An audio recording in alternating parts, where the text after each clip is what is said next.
em um mundo de fantasia. Na verdade, é na internet. Em que os filmes são analisados. Também tem biografia, entrevista, debate, um monte de coisa, né? Sim, um podcast se destaca. Podcast Cinemação. Só no cinemação.com.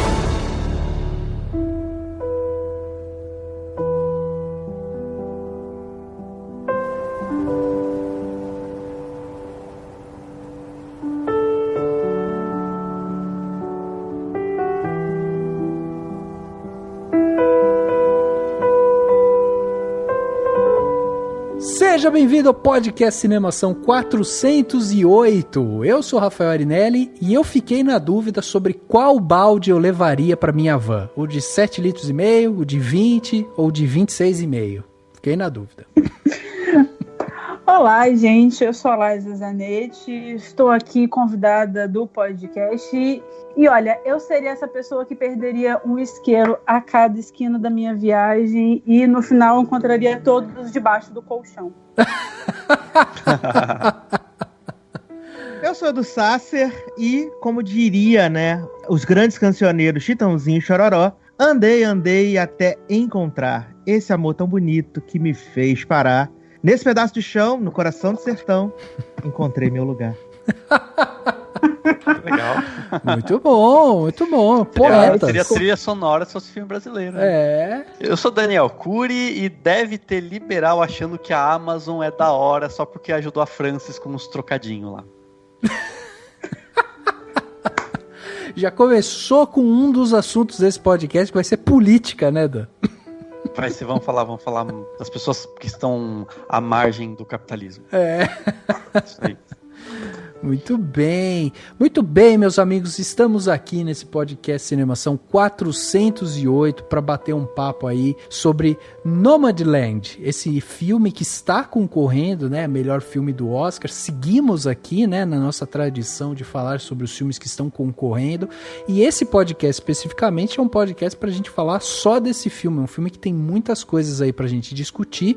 Então lembre-se, né, que vamos dar spoilers. Então se você tá aí não viu o filme e quer deixar pra ver depois e tal, enfim, lembre-se que vamos dar spoiler, esteja avisado disso. E também é só sobre ele porque é o filme que vai ganhar o Oscar, né? Então...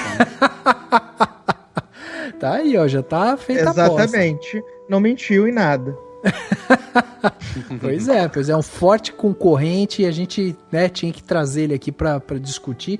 E para bater esse papo aqui, a gente trouxe duas pessoas sensacionais para ajudar a gente a discutir o filme. A primeira, uma estreante aqui no podcast Cinemação, a Laísa, que veio aí de um podcast aqui pertinho nosso também, que é o Achados e Perdidos, né, Laísa? Seja bem-vinda ao podcast do Cinemação e conta pra gente o que é o Achados e Perdidos. Muito obrigada pelo convite, fiquei muito feliz. Então, o Achados e Perdidos, a gente dá dicas das principais estreias, do que está chegando nas plataformas de streaming, das novidades, que são os achados, e dos perdidos, que é aquele filme, aquela série que entrou ali, que você não percebeu que ela chegou, que está ali escondida no catálogo, e que ninguém está dando muita bola para ela, e que a gente vai tirar ali do cantinho para mostrar para as pessoas. E é isso. Então, fiquei muito feliz pelo convite para estar aqui debatendo esse filmaço que é Nomadland. Então, é isso aí, valeu. Muito bom. Então, procura aí, né, o Achados e Perdidos nos principais agregadores de podcast, no Spotify, Google. Não perca. Não perca. Tá em Tem que achar e não pode perder o podcast. Olha, bem que me avisaram, porque o Carlos Alberto tá voltando a gravar a semana que vem pra ser nossa, né, depois de um ano, né, menino? E você não sabe quem é o redator dele, viu, Edu? Ah, acabei de descobrir, né, menino? Agora tá confirmado. Não sabia, agora sabe. É, pois é. E aí, né, temos aqui também nosso querido Edu do Logado, veio aqui novamente bater esse papo aqui com a gente. Edu, seja bem-vindo novamente ao podcast do Cinemação. Vamos bater um papo aí sobre esse filme, né, que é um filme que aqueceu os nossos corações, mas antes eu queria que você também falasse um pouco sobre o Logado, né? Afinal de contas, as pessoas podem ainda não se familiarizar familiarizaram, ainda não entenderam quem que é o Edu, o que é o Logado. Se alguém ainda não entendeu quem sou eu, né? Até porque já é meu segundo no ano, né? O segundo no ano, sucesso demais. E eu ainda joguei a rede pro Daniel, né? Que eu falei assim, ai, vocês forem falar de Minari, me chama. Aí no dia seguinte saiu o podcast de Minari, aí minha cara caiu assim. Falei, ai, que triste, gente, que barra. Mas eu já tinha chamado pro Nomadland. Não, eu sei, eu que me joguei, né? Oferecido assim mesmo. Mas eu não falei não, porque se a pessoa desistisse, eu ia te chamar, entendeu? Entendi. Eu não vou falar não, eu vou falar, vou deixar aqui. Me deixou de backup, né? Exato. Se a pessoa cancelar, eu falo, Edu, chega aí. Olha, Brito, E a gente falou do Mank junto, né? E você não vai querer falar do Mank, eu acho. Ia ficar mudo, ia ficar só... Mas, pra quem ainda não me conhece, né? Até porque tenho pouquíssimas participações em cinemação, né? Sou desconhecido, basicamente. Mas temos aí o Logadinho, né? Esse podcast maravilhoso de entreter, né? Não falo nem mais que ele é só de séries e de filmes, é de entreter em geral. Apesar que a Universal Music está tentando derrubar meu podcast, né? Todo dia recebo um claim. Mas aí passei a ignorá-los agora. Falei, não vou ignorar, quer derrubar, derruba. Mas todos os domingos, enquanto a Universal não nos destruir, estamos em qualquer agregador falando geralmente sobre os assuntos mais quentes, né? As novidades, assim. Saiu na semana passada, estamos aí falando também, fazendo review dos CDs, analisando todas as semanas Big Brother 21 também, pra quem gosta. Então, assim, tem pra todo mundo, pra todos os gostos.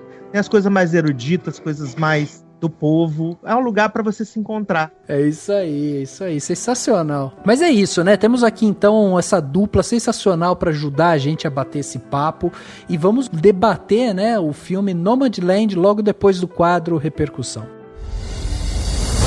Confira o que rolou durante a semana. Eu começo. Agora no Repercussão.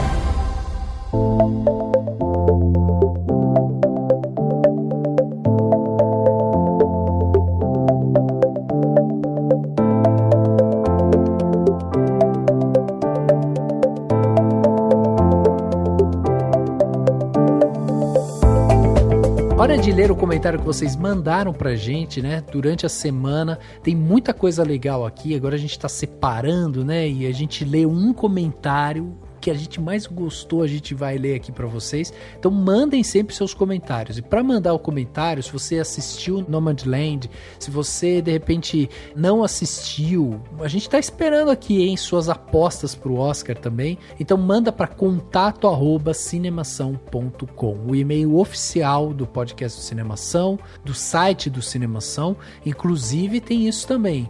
O Cinemação é um site, além de ser um podcast, ele é um site. Dentro do nosso site tem muita coisa legal rolando lá, inclusive outros podcasts como Geração M, podcast irmão aqui do podcast do Cinemação, mas tem também artigos, trailers, colunas, dicas de filme, muita coisa bacana tá lá dentro do cinemação.com.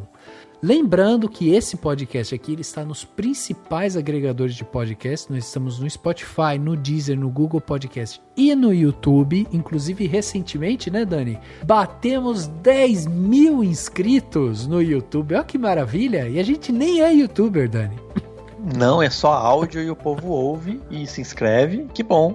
Pois então continuem se inscrevendo, divulguem aí pra galera, clique no curtir nos vídeos lá. Exatamente, até porque se começar a fazer sucesso lá no YouTube, quem sabe a gente não começa a aparecer por lá, né, Dani? A gente de repente pode aparecer lá, o rostinho de um, o rostinho de outro. Pode ser, pagando bem, né? Só pagar. Chamar uma empresa aí pra pagar um merchan. Exatamente, pois é. Então vai lá, acompanhe o Cinemação em todas as redes sociais, nos agregadores. É muito importante que todas as vezes que você é convidado a classificar, a seguir e tal, que você faça isso, porque todas essas plataformas, elas ajudam a divulgar mais o seu podcast. Quando você tem seguidores, quando você vai lá, por exemplo, dentro do Podcasts, né, da Apple, você vai lá e classifica a gente. Tudo isso ajuda com que a gente chegue a mais pessoas. Então vai lá em cinemação.com e acompanhe tudo que a gente está produzindo para vocês. Lembrando também que você pode fazer uma contribuição mensal com o Cinemação. Então, ao fazer isso, você faz com que a gente tenha cada vez mais independência, né? Como a gente está mostrando aqui com os filmes do Oscar, que eu já comentei. E você ainda colabora para que a gente melhore cada vez mais, faça os nossos vídeos no YouTube, quem sabe. Enfim, para isso a gente precisa dos patrões, das patroas, dos padrinhos e madrinhas. Então vai lá no cinemação.com/contribua, escolhe uma plataforma que for melhor para você. Tem o Padrim, tem o Apoia-se, tem vários. Escolhe um valor que você acha que a gente merece, que cabe no seu bolso, e você vai contribuir todo mês. Aí você vai entrar no nosso grupo no WhatsApp, conversar com a galera, trocar ideia, e vai receber brinde todo ano. Todo ano a gente manda um pacote assim, com brindes legais para todo mundo que colabora para todos os nossos parceiros e tudo mais. Então vai lá, cinemação.com/contribua. Antes da gente ir, né, pra parte aqui de comentários e tudo mais que chegaram, queria até, o Dani nem sabia que eu ia fazer isso, mas eu queria só trazer aqui pra vocês, né, uma pequena reflexão e tal, que é o seguinte: a gente essa semana, a gente tá gravando agora no dia 7 de abril, né, e essa semana a gente bateu 4.000 mortes diárias por Covid no Brasil. Eu acho isso muito simbólico. A tendência é a gente ver esses números cada vez mais se agravando por conta de tudo que está acontecendo no Brasil, na situação da pandemia, na situação política e tudo mais. Quem acompanha eu e o Dani nas redes sociais, principalmente no Twitter, né, onde a gente está lá falando, o Dani como Daniel Cury, eu como Rafa Arinelli, né, vocês vão perceber que a gente já tem um posicionamento muito bem definido do que a gente acredita e tal.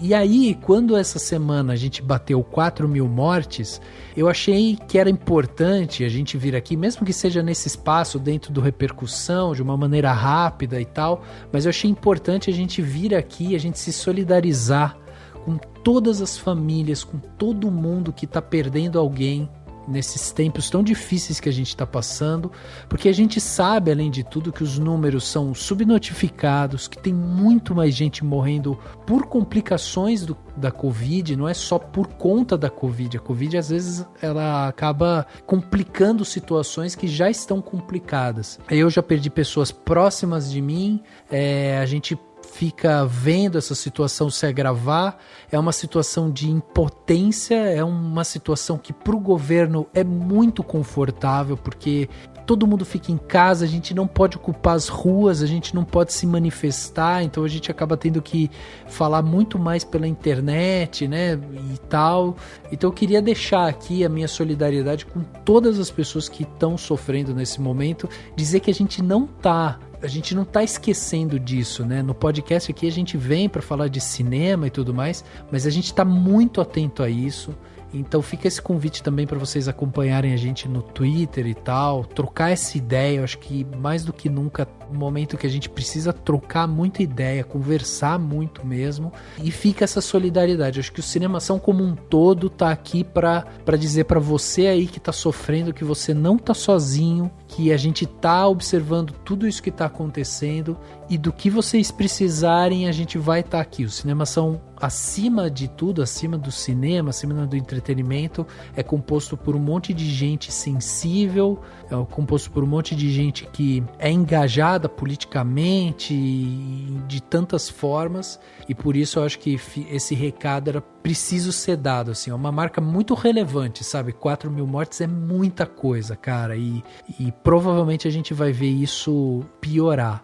Então, eu acho que era um dever moral nosso aqui, né, Dani? Trazer essa palavra para as pessoas. E também, assim, tem gente que pode achar estranho, né? Ah, mas tá falando de cinema como se nada tivesse acontecendo.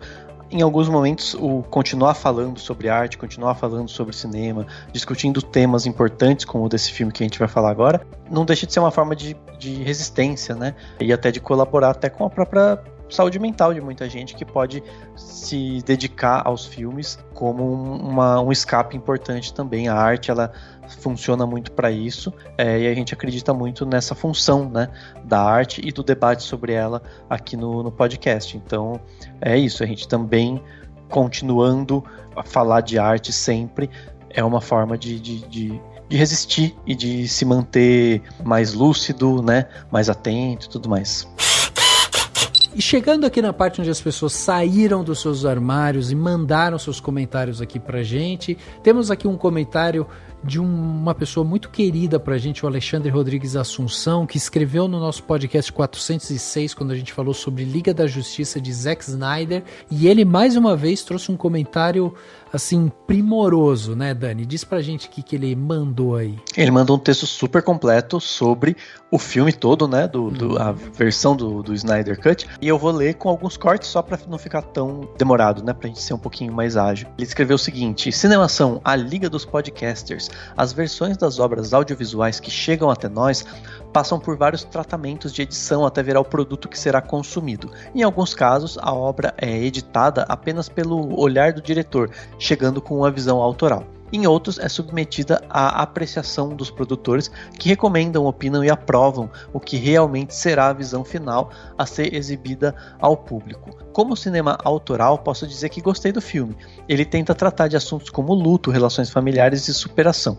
Muito superficialmente, mas tenta. É muito diferente do filme anterior, mas o roteiro continua fraco. É raro ver um filme com grande expectativa comercial ter a sua versão autoral liberada para ser assistida pelo público geral. Entretanto, não sou fã de Snyder e, na minha opinião de leigo, ele é bom para compor cenas de ação, movimento, mas muito limitado para realmente compor uma narrativa fluida, que leve o espectador para o universo que ele está propondo. Finalmente, em meio às imagens mega valorizadas, a trilha sonora, a composição de algumas cenas de modo muito espalhafatoso, exagerado e o uso incontido e persistente da câmera lenta, meio que um fetiche do diretor, deixam a experiência de ver esse filme meio cansativa. Excelente podcast, amigos, com comentários sinceros e sem o exagero dos fãs de vários podcasts e vídeos de YouTube que dizem que esse é o melhor filme do ano, da história, de heróis, etc. Não, não e não. Este não é um filme para grande público, esse é um filme para nicho, para os fãs. Nisso ele se sai muito bem. PS, adorei a presença da Nádia, inteligente, simpática e divertida. É isso aí, brigadão pro Alexandre por esse comentário. Fica tranquilo que a gente vai chamar a Nádia mais vezes.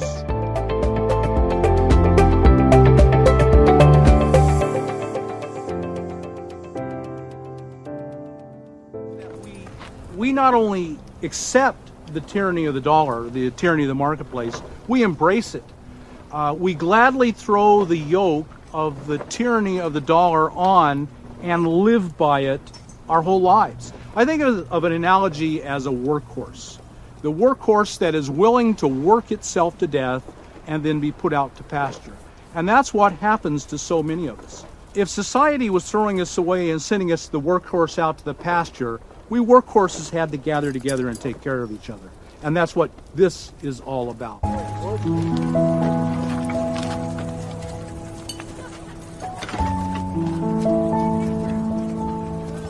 Chegava aos cinemas no dia 15 de abril de 2021 o filme Nomadland, filme dirigido e roteirizado, produzido e editado pela Chloe Zhao e estrelado pela magnífica Frances McDormand. Esse filme ele foi feito aí com um pouco mais de 5 milhões de dólares, que é um valor relativamente baixo, para os padrões americanos, um filme que pode render muito ainda, porque as salas de cinema ainda estão engatinhando e tudo mais, mas é um filme que tem um potencial de lucro enorme. E para quem não conhece, Nomadland conta a história da Fern, que é uma americana que após passar ali por uma perda do marido e também de um colapso econômico, numa colônia industrial na zona rural de Nevada, ela resolve reunir todas as coisas dela, colocar dentro de uma van e partir sem rumo aí pelas terras americanas, vivendo dessa forma nômade, Vale lembrar também que Nomadland, além de estar concorrendo a melhor filme, ele também concorre a melhor atriz, melhor direção, melhor fotografia, melhor montagem e melhor roteiro adaptado. Dani, diz pra gente, além da Chloe, da Frances, quem mais que compõe aí a ficha técnica de Nomadland? Então, coisas importantes sobre a ficha técnica, Você já falou que ela é diretora, roteirista e montadora, editora do filme. A Chloe Zhao, ela fez acho que 2 filmes, tal. Tem um que chama Songs, My Brothers Taught Me, que foi o primeiro dela. Ela fez um filme que já teve uma certa fama legal em festivais chamado Domando o Destino, e ela vai estar em breve no Os Eternos, né, da Marvel. Então ela tá saindo de filmes super independentes, autorais para uma big numa produção. O roteiro é baseado num livro da Jessica Bruder, que é uma escritora que fez, né, o livro Nomadland, que não é um livro sobre a história da Fern, nada, tipo, ele é um livro não ficcional, né, é um livro que conta a história dos nômades e fala sobre essa realidade, discute essas questões, mas ela se baseou no livro para fazer essa história ficcional do que a gente vê no filme. A fotografia é do Joshua James Richards, que também fez todos os outros filmes dela, da Chloe Zhao, né?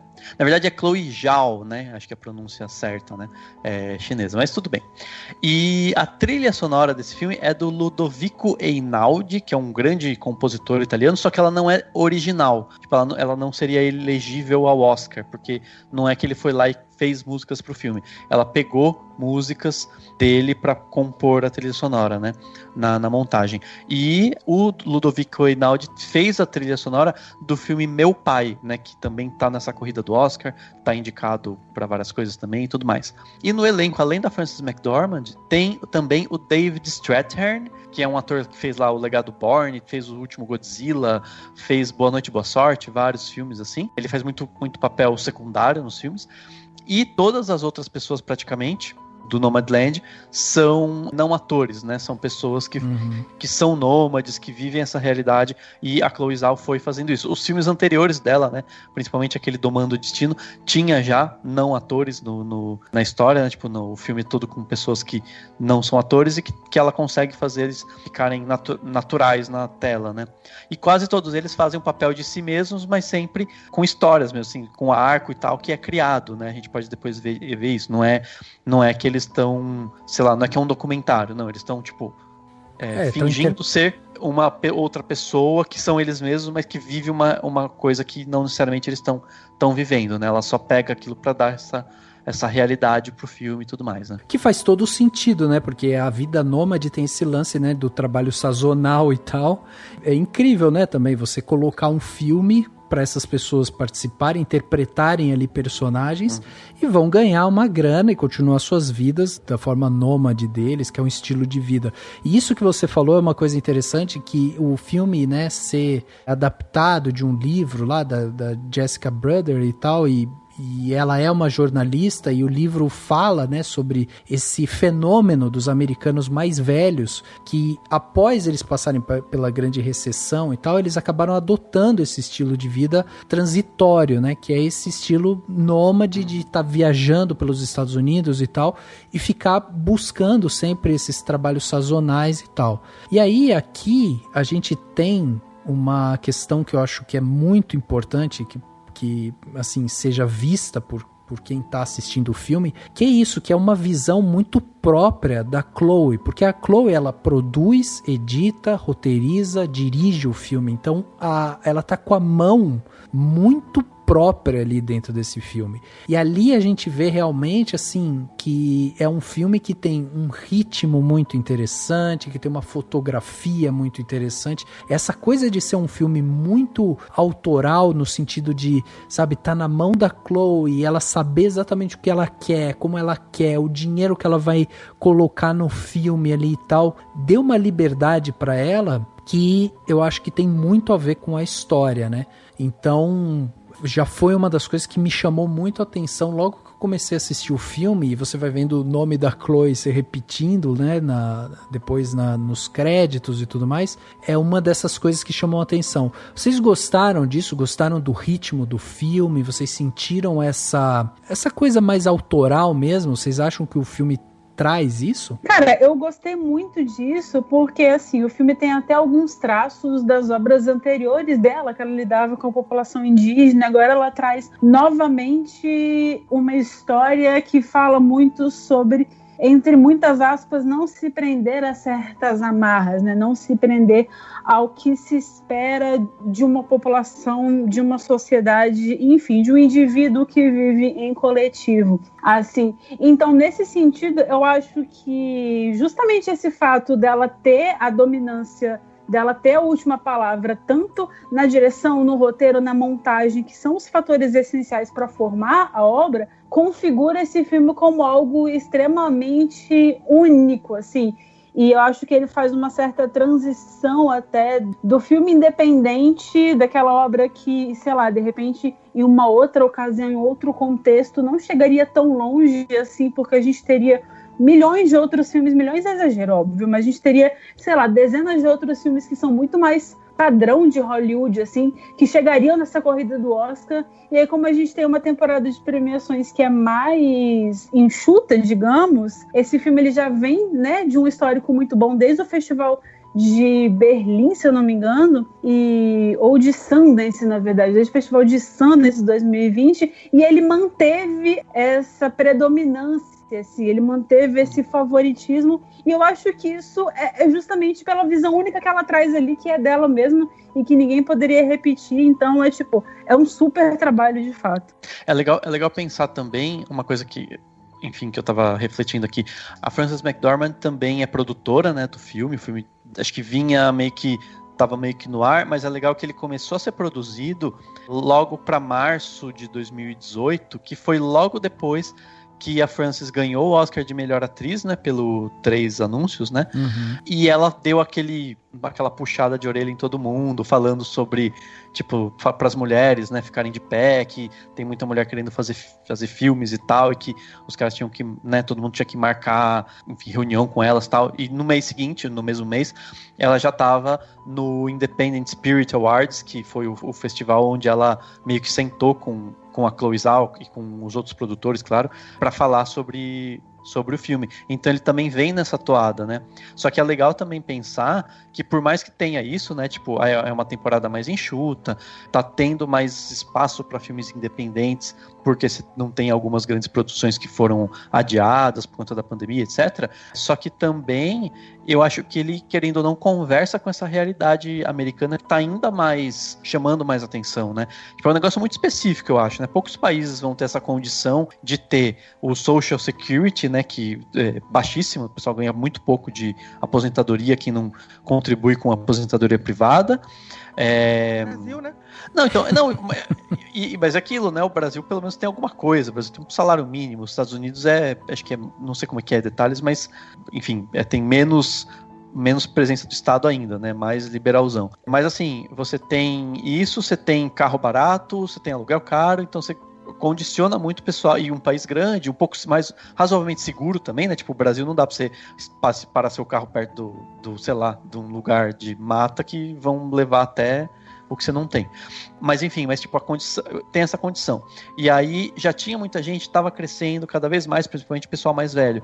Com a pandemia isso tem aumentado ainda mais. Então é legal que o filme também tem essa coisa de, enfim, esse termo que se usa, né, envelhecer bem, nem envelheceu porque ele está sendo lançado, mas no sentido de que da produção até o lançamento você teve a realidade que ele mostra tá sendo ainda mais evidente, sendo mais discutida, né, na sociedade americana, pelo menos. Então também é legal isso. Assim. E aí tem essa questão, né, da Chloe conseguir trazer o assunto à tona e ela conseguir realmente tornar ele muito contemporâneo, é muito interessante. E aí aqui a gente vai ver justamente que ela coloca o ritmo do jeito que ela quer, né? Ela consegue trazer o ritmo do filme e abraçar o tema nômade de uma forma muito ampla. Isso que foi uma das coisas que mais me chamou a atenção também no filme, né? Então, assim, a gente vê várias relações ali dessa vivência nômade, dessa coisa transitória e tal, se expandindo tanto no seu estilo de vida, como para dentro da personagem, como para os personagens, né, que estão ali dando suporte também. Então a gente vê realmente assim como ela conseguiu expandindo o assunto. Me chamou muito a atenção, por exemplo, a gente vê a Chloe usar muito desses planos longos, sabe? Ela coloca a fotografia de uma forma muito limpa na tela. Em vários momentos ela usa assim a câmera muito aberta, dando a noção espacial para a gente de onde ela tá, mas fazendo também uma pintura ali, né, com essa fotografia. Ela quer, né, posicionar a gente espacialmente ali, quer dizer, a Fern tá aqui, ela tá nesse ambiente, é isso que ela vê, e ao mesmo tempo ela trabalha em vários momentos com uma câmera muito intimista, assim, sabe? Ela vai lá no rosto da Frances, mostrar as microexpressões ali dela, de como ela tá reagindo a determinados assuntos, e aí entra a genialidade e o monstro que é a Frances McDormand, porque a atuação dela é de um brilho, assim, é genial, assim, porque primeiro que é uma personagem totalmente diferente de 3 Anúncios para um Crime, né? Lá em 3 Anúncios para um Crime a gente estava vendo uma mulher forte, vingativa, que estava correndo atrás, né, de tentar resolver seus problemas, não deixava ninguém sem resposta e tal, era outra coisa.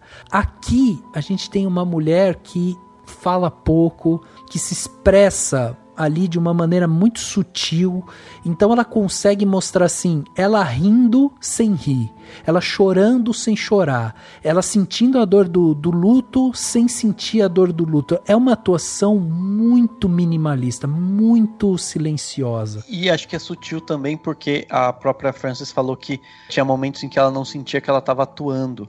Porque como foi um negócio dela mergulhar nesse mundo dos nômades, né? Dela, enfim, esse famoso trabalho do artista, do ator, né? De ir para aquele mundo e viver aquilo. Ela comentou em entrevistas que ela estava muito presente, assim. Então, porque o que eu entendi, né? Que como para ficar natural, o pessoal contando a vida deles, as pessoas ao redor dela que não são atores, a Chloe deixava a câmera rodando, filmava bastante, né? Então a Frances tinha que ouvir essas pessoas, então ela mergulhava nisso. Ela fala que ela sente que não estava atuando tanto, ela estava ouvindo as pessoas. Então acho que talvez seja isso, tem um pouco de atuação e muito é ela, tipo a própria Frances McDormand, né, tendo essas reações, talvez, assim. Cara, eu fiquei simplesmente, assim, maravilhado, de verdade. Ela, apesar de todas as coisas que passaram na vida dela, desde que o marido faleceu e que ela, né, teve que deixar a cidadezinha lá, escolheu deixar a cidadezinha de certa forma, ela se embruteceu, mas existe uma ternura muito grande na personagem que eu vejo, sabe? Eu acho que em pequenos momentos, quando, tipo, ela faz questão de celebrar o ano novo e de colocar as velhinhas e o chapéuzinho. Então, tipo, tudo que a Frances me entregou nesse filme é com uma ternura muito grande, sabe? Apesar da dureza da situação em que os nômades vivem e tal. Foi a forma que o filme realmente me tocou, sabe? De ser terno a interpretação dela e a personagem, e saber que mesmo ela sabendo com as dificuldades que ela tem que lidar pelas escolhas que ela fez, ela está disposta a bancar essas dificuldades, esses percalços, sabe? E sem perder essa... Não vou dizer pureza, acho que eu seria muito bobo de falar isso, mas sem perder essa ternura. I don't know. Maybe when I die, my friends will gather around a fire and toss a rock into the fire in memory of me.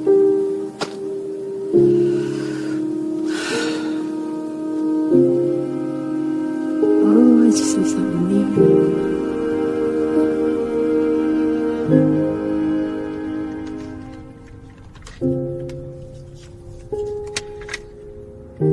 Ela é professora, né? É interessante pensar isso, tipo, tem uma cena, aliás, tem até a parte filosófica, assim, dos temas, né, que apresentam, mas, assim, tem uma cena que ela encontra uma ex-aluna, né, a menina cita uma poesia, que é um trecho os dois são Shakespeare, né, é um trecho do Macbeth, que eu fui pesquisar, obviamente, tá aí, não que eu ouça Macbeth, é Macbeth. E o outro é um soneto, né, do Shakespeare, que ela recita, é uma cena super bonita, né, que ela tá recitando o soneto. Do casamento dela, né? Que é do casamento dela, e os dois falam sobre, assim, de uma forma muito geral, sobre meio que a brevidade da vida, ou quanto a vida pode ser eterna dentro dos versos e tal. E eu acho que o filme é muito sobre isso, assim, fala muito sobre, sabe, o famoso o que é viver, o que é ter um lar, né? Porque no fim essa coisa de ser nômade é uma representatividade da vida como um todo, né? Tipo, você encontra pessoas, desencontra essas pessoas, volta a encontrar, tem altos e baixos, né? Tá no momento independente de você viajar ou não, de você nunca sair do mesmo lugar que você mora, você vai ter esses altos e baixos, esses acontecimentos, e uma viagem só é uma representação disso tudo. Eu acho muito bonito, assim, pensar nessas coisas. Então, assim, tem a temática, mas tem isso, tem essa ternura da Fern, né, e uma coisa que eu tava pensando depois, assim, porque quando eu vi, eu falei, eu tinha entendido, assim, ela está vivendo uma vida nômade, totalmente. Mas no fundo, no começo, ela tá tentando ainda ficar no mesmo lugar. Você vê que ela tá numa espécie de dúvida, né? Então é meio que o filme todo, na verdade, tem também muito do luto que ela tá vivendo da perda do marido e da preparação para viver, né? Tanto que o filme começa com uma cena dela abrindo um depósito, que estão as coisas dela, né? A primeira cena é ela abrindo esse depósito e, tipo, deixando as coisas dela lá, enfim, ou seja, algo fixo, e daí no final ela volta para casa onde ela morava, vai pro quintal e segue embora. Então é meio que para mostrar que ela finalmente tá decidindo viver uma vida nômade, até porque ela teve um encontro antes, né, disso. Ela ficou um tempo na casa do amigo dela, tal, que decidiu ficar naquela casa da família, e ela meio que tem essa oportunidade, né, de ficar com ele lá e ter uma vida mais fixa, e ela escolhe não fazer isso. Então acho que é meio que esse processo também dela definir que realmente vai seguir uma vida nômade, né? Tipo, então assim, essa ternura que o Edu falou tem muito a ver com essa reflexão que ela tá tendo sobre a vida, sobre o que foi a vida dela, sobre o que vai ser a partir de agora, né? Sobre mudar de vida com mais de 60 anos e tal, né? Enfim. Faz super sentido o que você falou, porque eu tava pensando sobre isso também, no sentido que, em alguns momentos, o roteiro tende a levar a Fern para um lugar mais padrão, de encontrar um lugar e de, digamos assim, se acalmar, né? Se assentar em algum lugar e ficar mais tranquila, mas o tempo todo o filme leva ela para outros lugares. Então, é uma eterna, o filme faz e desfaz o tempo todo. O que, de maneira alguma, é um demérito. Eu acho que isso é o grande mérito do filme. E aí é por isso que eu gosto muito da forma dele funcionar quase como uma estrutura sazonal, sabe? Porque a partir do momento que ela tá nessa vida nômade, cada lugar que ela tá funciona como um episódio diferente da vida dela. E aí o roteiro, ele mais ou menos se estrutura dessa forma também. Então tem um momento que ela tá ali, né, no final de ano trabalhando para a Amazon, depois ela tá trabalhando no parque, depois ela tá fazendo outra coisa, depois ela tá com a família. Então essa estrutura sazonal do roteiro, ela super contribui para essa narrativa de uma vida que está o tempo todo se reinventando, que está o tempo todo sendo inconstante. E, obviamente, a atuação da Frances McDormand é imprescindível para isso, porque chega um momento ali, quando ela está junto com a família dela, e que o roteiro fica um pouco mais expositivo, e é um pouco necessário, mas, assim, quando ela começa a explicar tudo ali naquele momento, você já tinha entendido tudo que ela está explicando, o que aconteceu com ela, sem ninguém ter que falar por A mais B, sem ninguém ter que ser didático, porque por uma entonação da voz dela você entende, por um olhar diferente você entende. Então, assim, é super contemplativo, é um filme muito... Eu gosto muito de filmes que funcionam dessa forma, porque quando você vai parar para pensar, o argumento do roteiro é um fiapinho. Mas o que transforma o filme é a direção, é a montagem, é a cinematografia. E esse filme faz isso de maneira particularmente fantástica, porque assim, a Chloe Zhao trabalha a relação da personagem com o ambiente que ela tá de uma forma tão bonita, assim, porque quando ela faz esses planos abertos, ela tá te mostrando o que tá passando por dentro da cabeça da Fern, sabe? Então, assim, tudo ali se conecta de uma forma absolutamente brilhante, assim, é um grande filme mesmo. Não, e isso que você falou sobre a sazonalidade, eu acho muito interessante mesmo. Por quê? Porque essa sazonalidade torna a narrativa muito neutra. E isso é uma coisa que eu acho que a gente até pode comparar, por exemplo, aí de uma forma mais até explícita, assim, com o Capitão Fantástico, por exemplo. Capitão Fantástico, ele se propõe a fazer mostrar um estilo de vida e falar assim, ó, existe esse jeito aqui de cuidar, de educar os seus filhos e tudo mais. Não significa que isso daqui tá certo ou que isso daqui tá errado. É só uma outra maneira. Aqui a Chloe resolve fazer a mesma brincadeira, só que de uma forma muito mais sutil. Então ela transforma essas sazonalidades mesmo, de idas e vindas, né, de encontros e desencontros, ela cria essa narrativa de uma maneira muito, muito neutra. E aí é muito interessante isso. Por quê?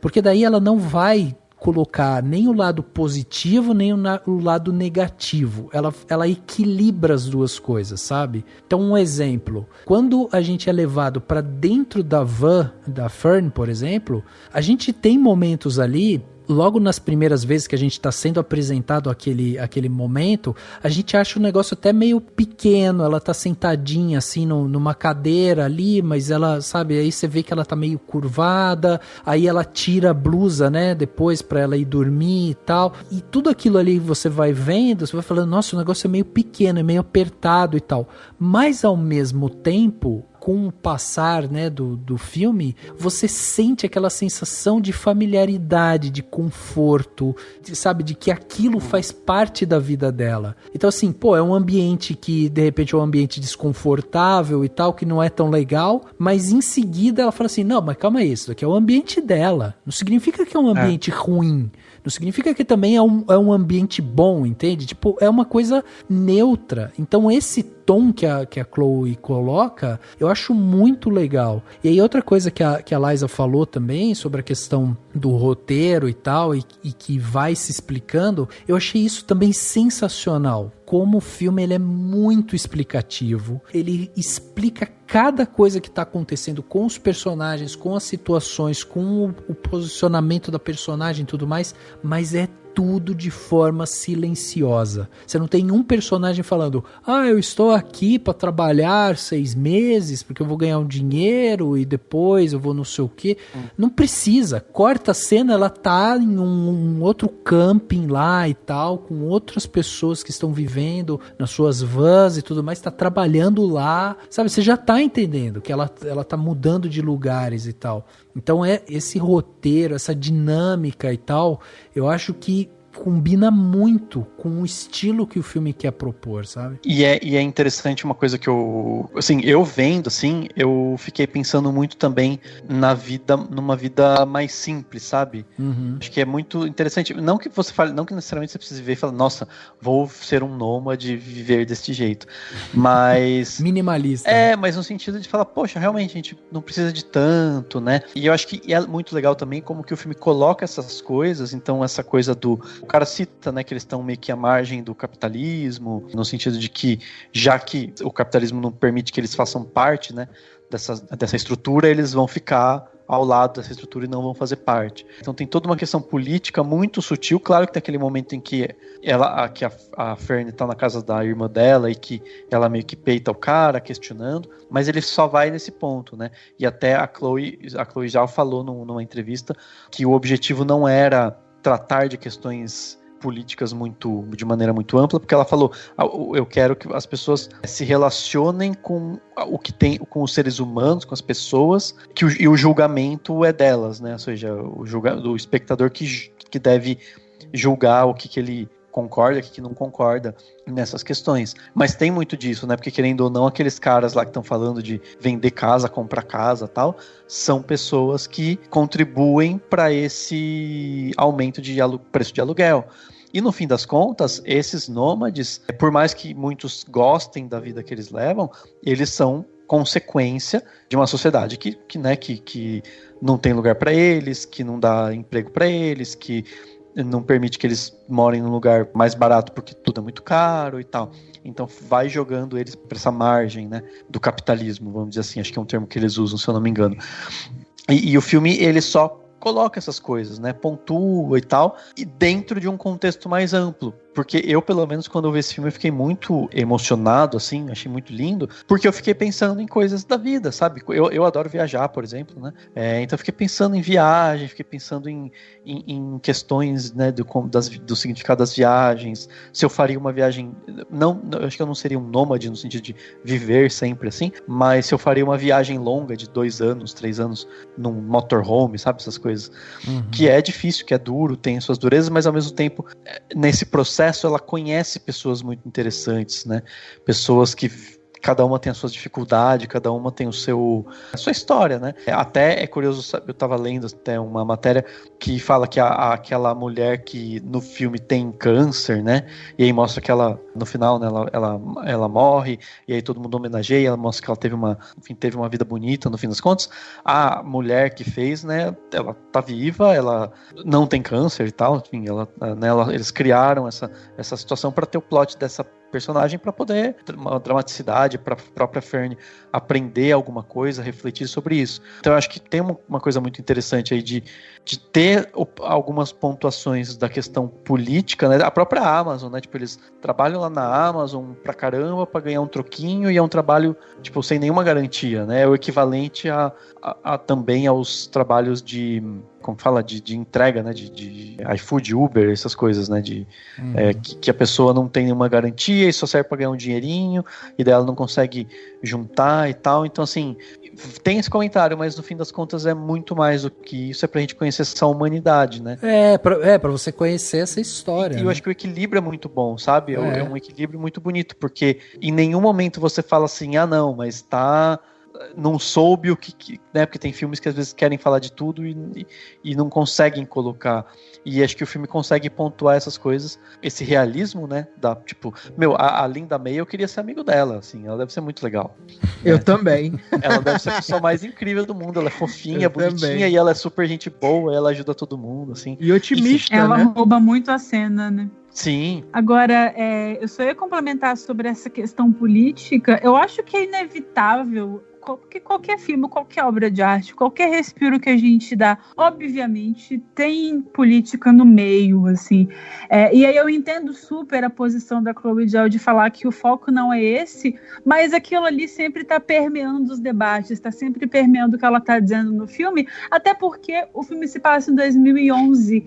E aí ele cita o tempo todo, ele em vários momentos, a crise imobiliária de 2008. E aí a gente está falando de uma população que está vivendo uma vida nômade e não tem uma casa própria, não tem um lugar. Então, assim, você tem ali a reflexão no filme sobre, essa crise imobiliária de 2008, qual que é? O que a gente vê dela na vida prática? O que a gente vê como resposta diante da grande população da classe C norte-americana, por exemplo? É isso, entendeu? Essa, talvez, um aumento da população nômade, talvez uma busca maior por isso, assim, mas aí transcende isso, porque não é só falar, nossa, olha o que a crise causou. Não, é falar também sobre o fato disso ser, às vezes, uma escolha da pessoa, sabe? Às vezes uma forma de fugir, mas às vezes também uma forma de se reencontrar, porque tem uma frase que é muito repetida no filme, que inclusive acho que é a última frase do filme, que é o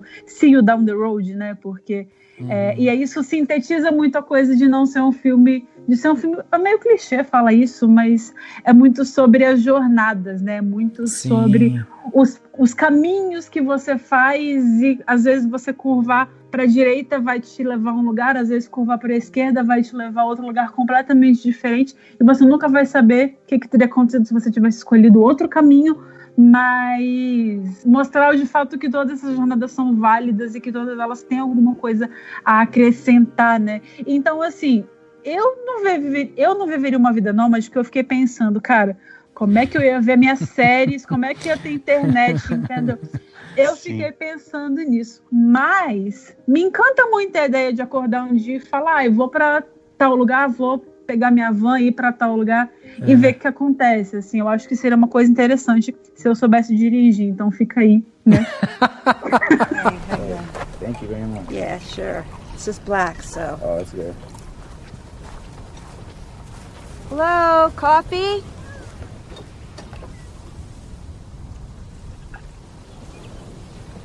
I know you. Yeah, hi. Dave, right?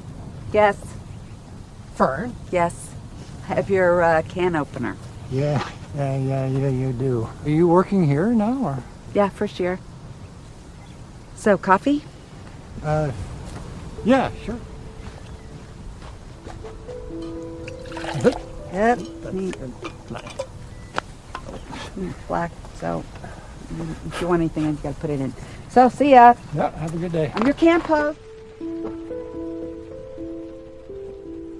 Você sabe que esse lance que você estava falando, da questão justamente da... né, que a gente comentou aqui, dessa neutralidade do discurso e tudo mais, e como a gente é apresentado para essa realidade, é isso que eu acho mais encantador no roteiro da Chloe e na direção dela também. Porque assim, o Dani até comentou, pô, ela tem lá o emprego da Amazon, que às vezes não paga bem, e daí ela, né, tem alguns problemas ali e tal, mas ao mesmo tempo o filme também deixa claro que o fato dela trabalhar temporariamente ali e ir embora faz parte também dessa natureza nômade, e que bom que ela tem esse emprego que vai fazer com que ela trabalhe um período ali. Então, ao mesmo tempo que você fala, parece que é um subemprego, assim.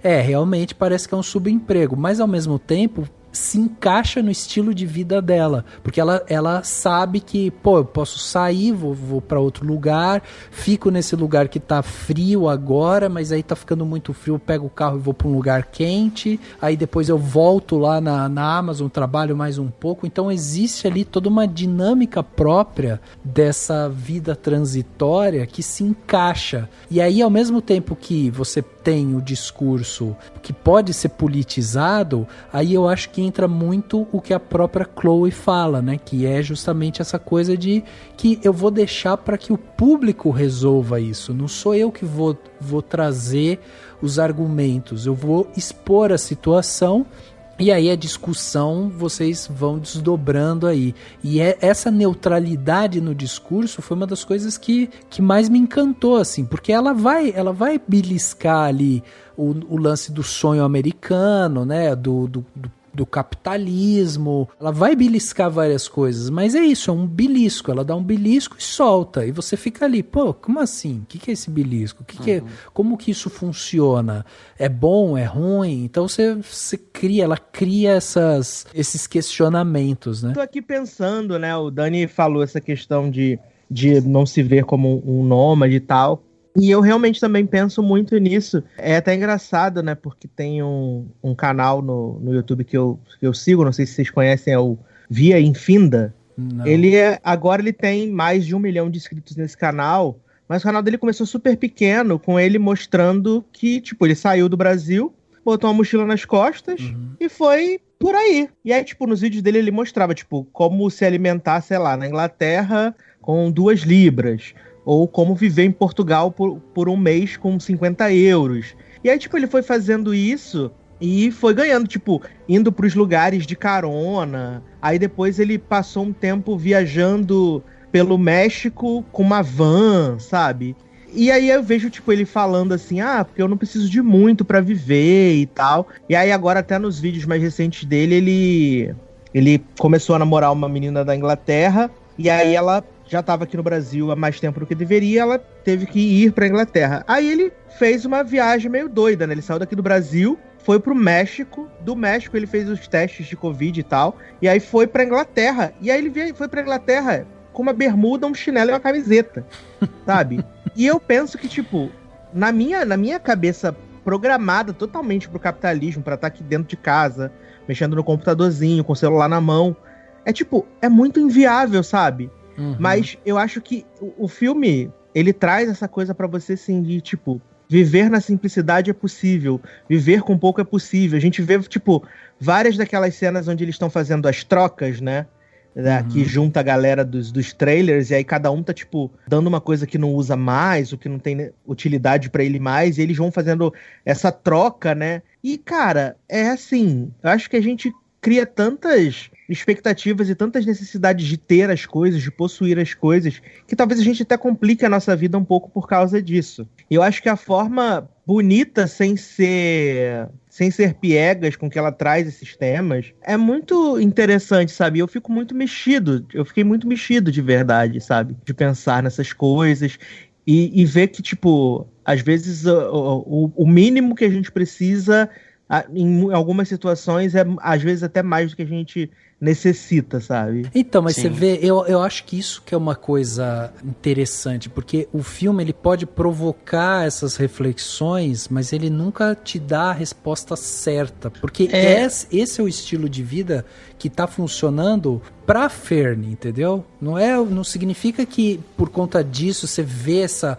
liberdade dela, pô, vou me sentir mal porque eu quero ter as coisas e tal.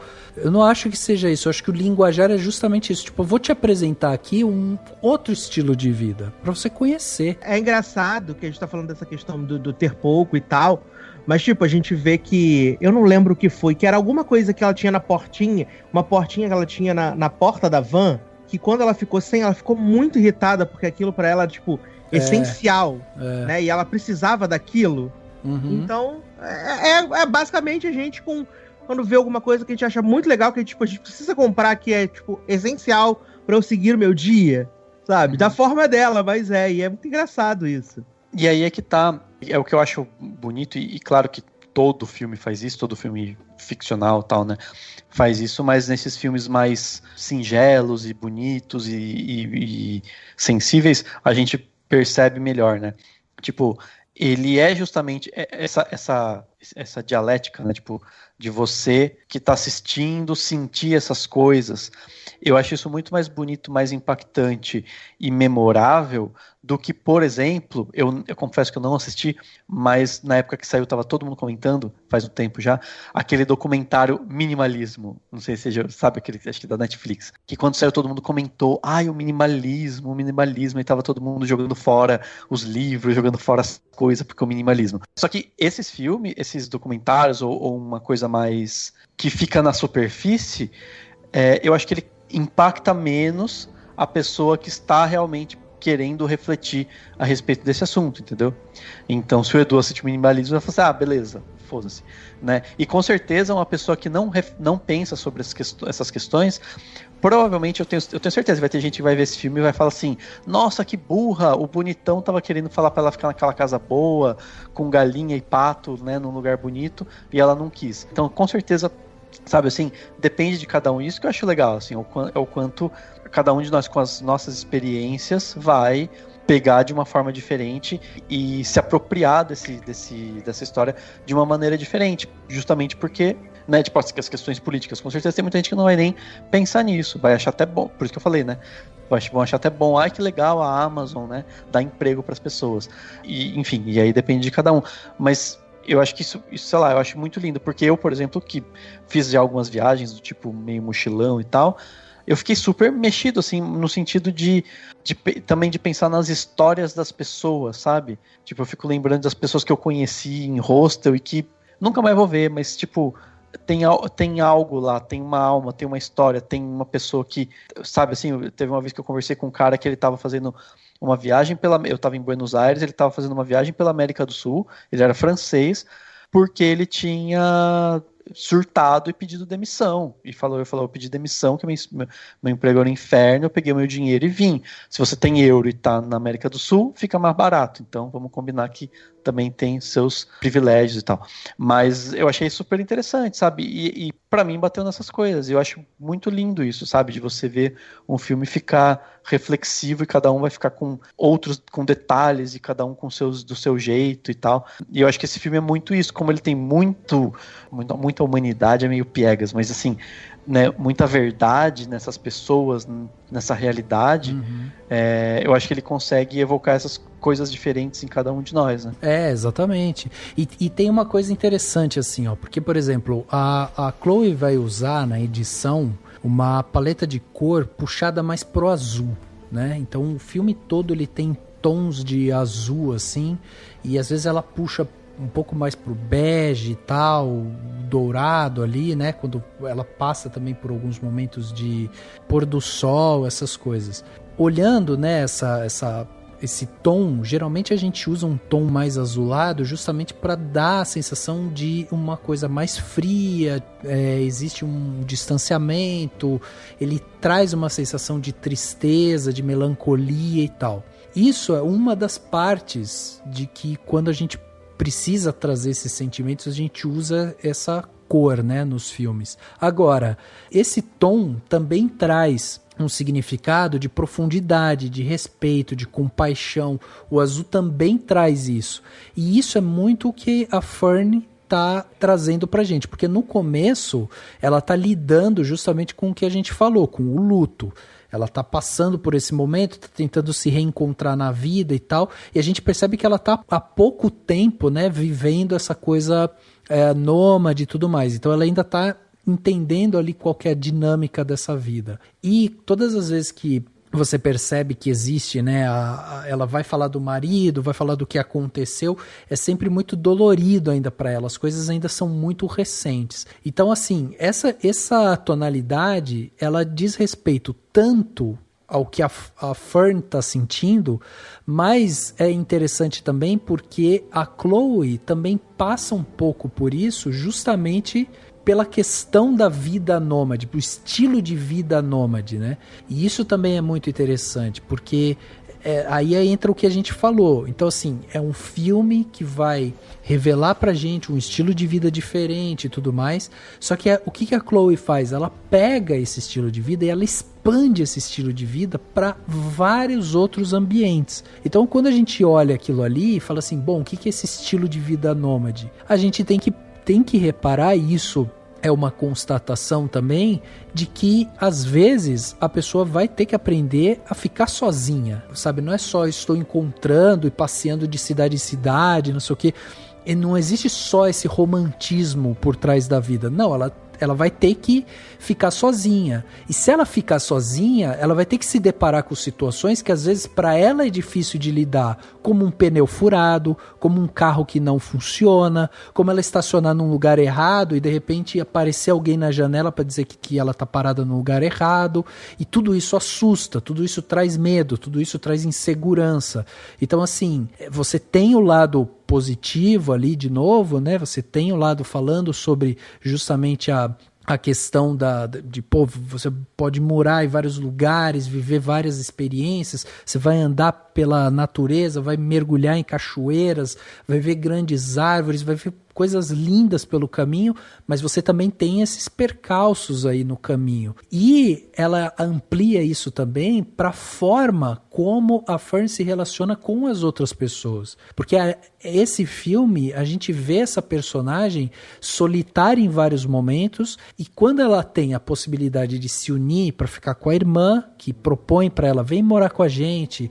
Depois, quando ela tá no supermercado e encontra a aluna dela, a mãe da aluna, né, vira e fala, se você precisar, vem ficar com a gente. Depois o cara oferece de novo, vem ficar com a gente. Então, assim, esse estilo de vida faz parte dela também. Ela também é uma pessoa transitória. Ela entra na vida das pessoas e sai. Ela fica de um lado, aí ela entra para pedir alguma coisa, ela precisa de alguma coisa ali, de uma ajuda, não sei o que, vai ficar um tempo, é muito grata e tal, e sai de novo. Então, tudo isso tá dentro dessa coisa nômade, né? Você falou disso e eu acabei associando aqui a um momento que pode ser uma loucura, pode ser um devaneio foda meu, mas que quando ela vai na agência de emprego, né, depois que terminou a primeira tour dela na Amazon e tal, e ela tá falando das experiências dela, ela fala que ela trabalhou 5 anos como professora substituta. Sim. E até o fato de você ser o professor substituto não é aquele professor que está sempre no mesmo lugar, ensinando a mesma matéria.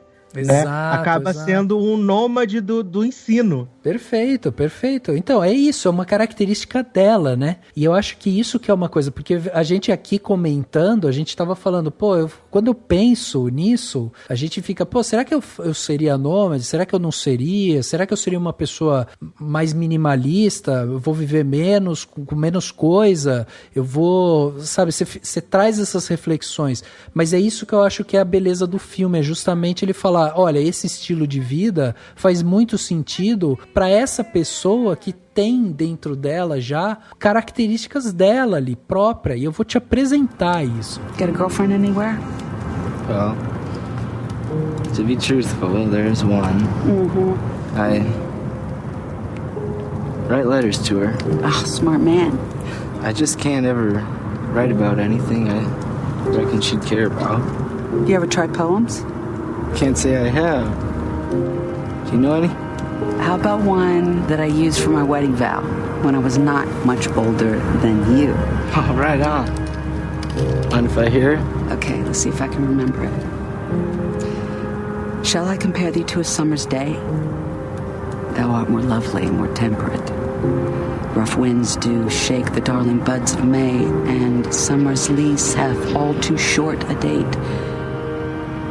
Sometime too hot the eye of heaven shines, and often is his gold complexion dimmed, and every fair from fair sometimes declines by chance or nature's changing course undimmed. But thy eternal summer shall not fade, nor lose possession of that fair thou owest, nor shall death brag thou walkest in his shade, when in eternal lines to time thou growest. So long as men can breathe and eyes can see, so long lives this, and this gives life to thee.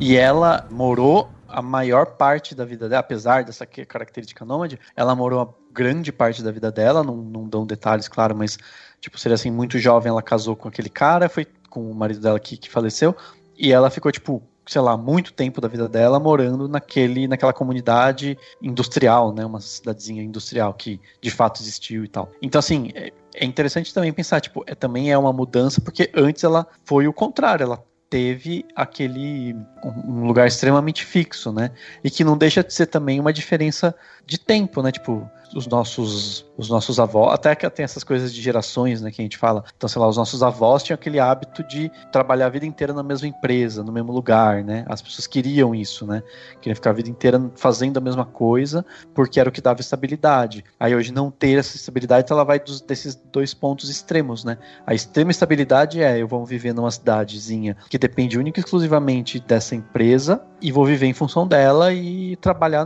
nessa empresa. Não sei, pelo que eu entendi, ela não trabalhou nessa empresa, mas o marido dela trabalhou.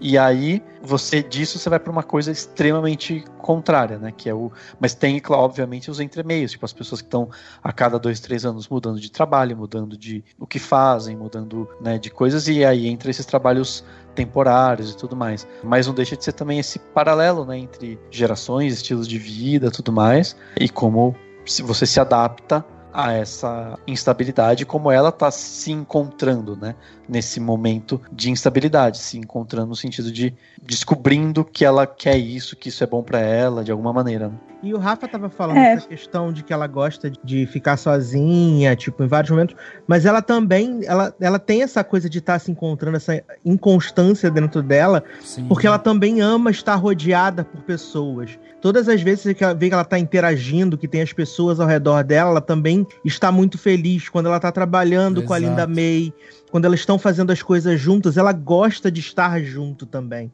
né? Uhum. O que acaba sendo paradoxal, né? Eu acho que, assim, numa primeira leitura, logo quando você entende que ela começou a viajar depois da morte do marido, a leitura mais óbvia que a gente faz, que não seria uma leitura errada, mas é a primeira leitura, é que ela tá viajando tanto que ela tem essa vida nômade para fugir do luto, digamos assim. Mas aí, ao longo do filme você entende que não é isso, que ela de fato encontra um refúgio nisso, e encontra uma nova personalidade que talvez estava escondida, que talvez ela não quisesse explorar tanto assim, e que, enfim, ela encontra um novo estilo de vida que condiz com ela e que propicia essa questão dela conhecer novas pessoas, ela estar em lugares diferentes e dela se encontrar nisso, dela se identificar com essa coisa.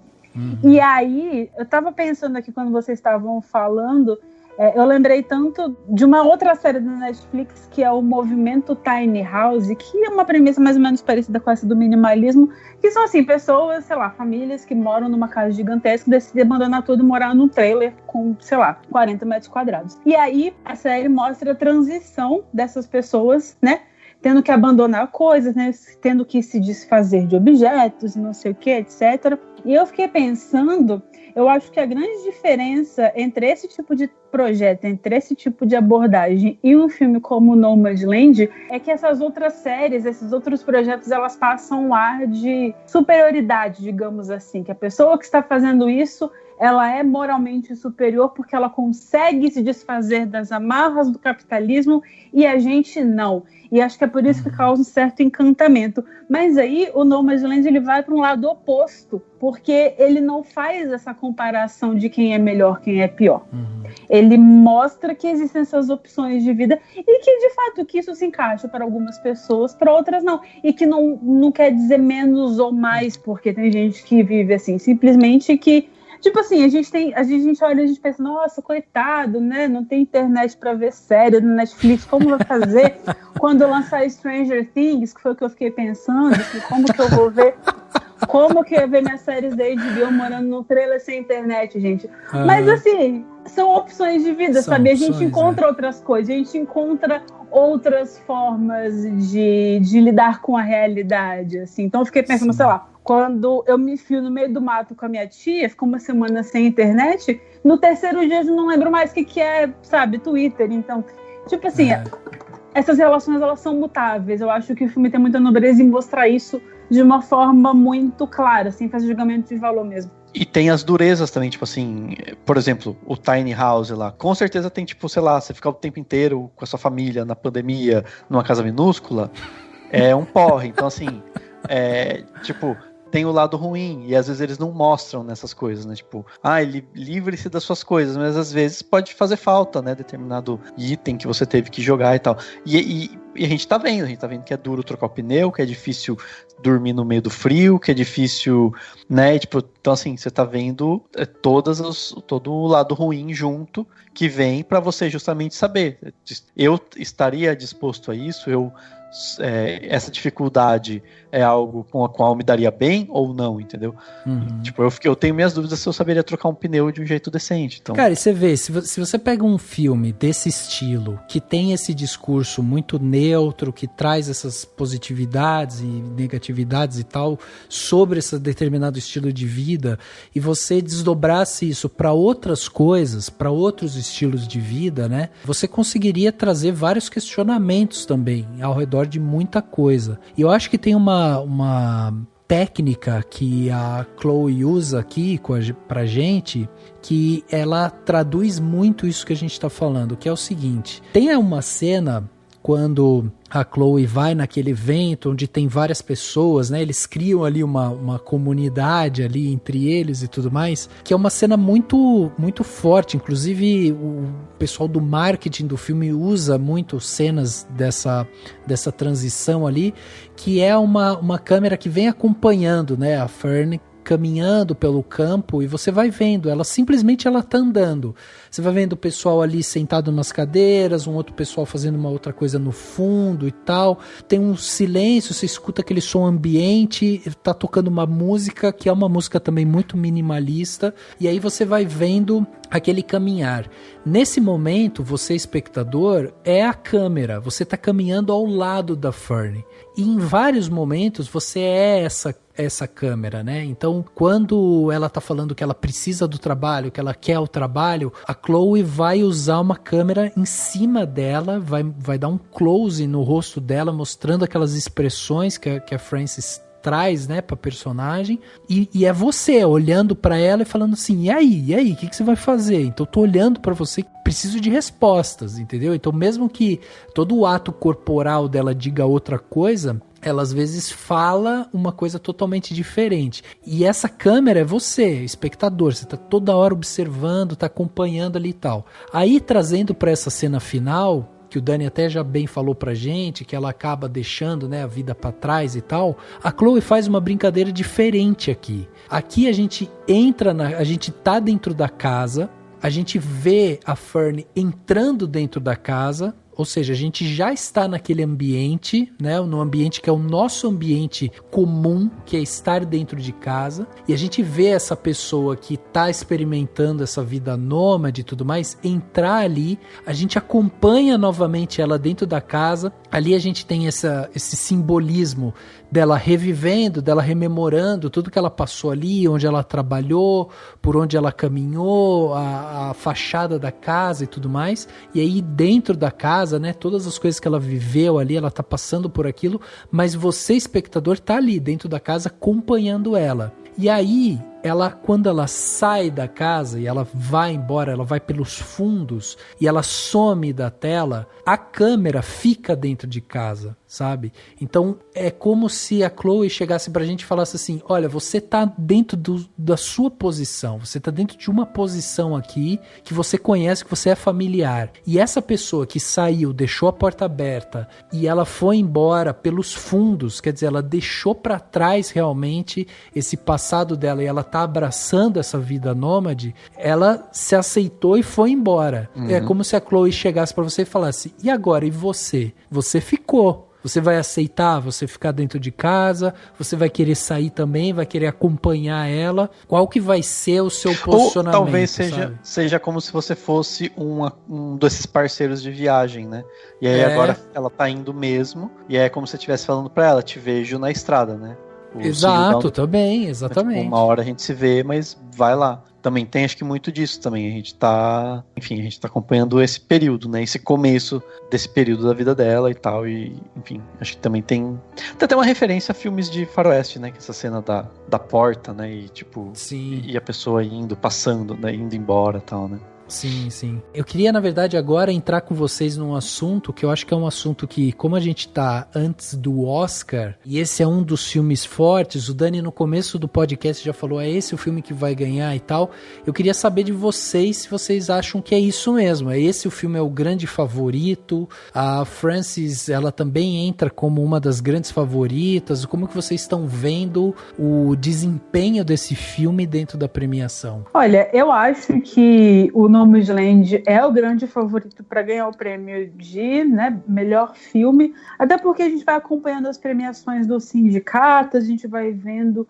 os movimentos aí, e até no favoritismo das listas de melhores filmes do ano passado, né?